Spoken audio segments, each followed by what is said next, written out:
মাছ ঢুকছে, দিই দিই দিই। এই দেখেন এই দেখেন, উড়া উড়া উড়া দিয়ে মাছ আটকেছি না, এটা পকেট কুইন দেয়।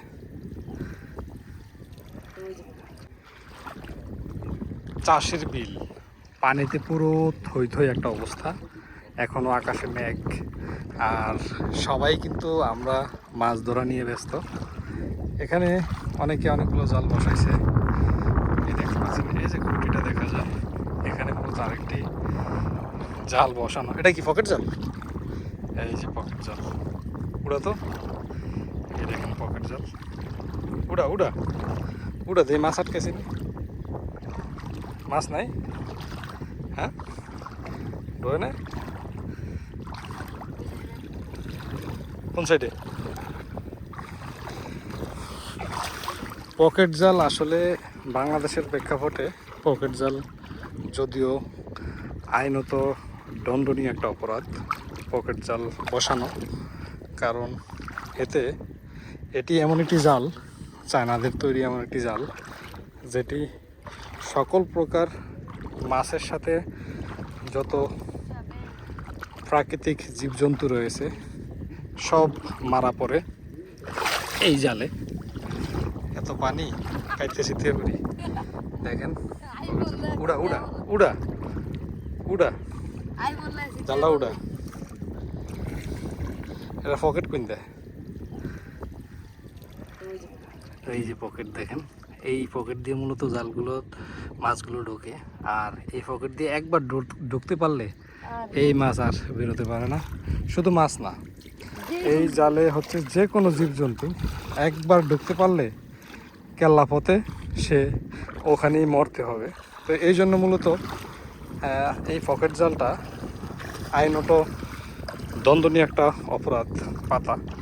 তারপরও আমাদের অঞ্চলের মানুষ এই জাল দিয়ে হচ্ছে মাছ শিকার করে, মাছ ধরে, যদিও ঠিক না, যদি সঠিক বুঝ হয় তাহলে এটা উচিত না আর কি, এইভাবে পকেট জাল দিয়ে মাছ ধরা। ওই একটা জাল লাগে,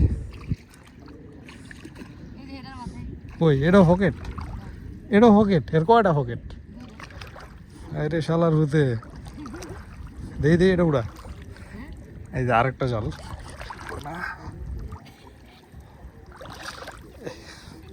এত রিক্স, আটা পাও কেটে গেছে কিনা আল্লাহ জানে।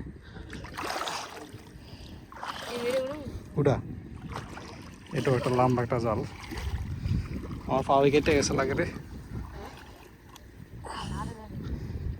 এই দেখেন এই একটা জাল, হ্যাঁ মাছ ঢুকছে, দিই দিই দিই।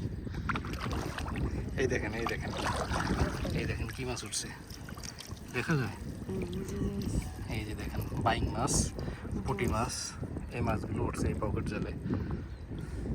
এটার লেন্থ হয়েছে একদম ওই মাথা, ওই মাথা। এই একটা জাল, ওই একটা জাল, আর এই একটা জাল, দুটা জাল। একটু আগে উঠে গেছে, এখন আবার মাছ ঢুকে গেছে, আপনারা দেখতেই পেলেন। শো করে বৃষ্টি আছে দেখতে পাচ্ছেন, আর পানির ভিতর দিয়ে হাঁটা এত মুশকিল, এত টাফ, হাঁটাই যায় না একেবারে।